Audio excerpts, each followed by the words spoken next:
Ayan guys, yung sa second villa, yung nasa video ko na may balanse, ayan, nakabit na namin.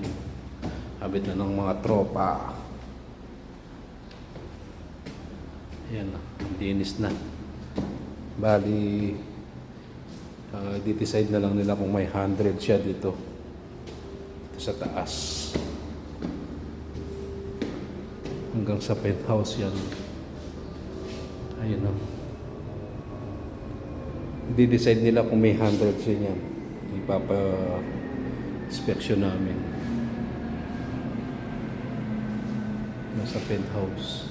Bali ang salamin niya 1, 2, 3, 4, 5, 6, 7, 8 siyang mata. Ganun ang kapal niya, oh. Thickness ng glass. Kaya kailangan din ng tao makabitan yan. Makikita naman sa video na ina-upload ko. Guys, so ganda na, oh. Kompleto na yung glass. Hirap kabit niya, sobrang bigat niya. Okay guys, thank you po.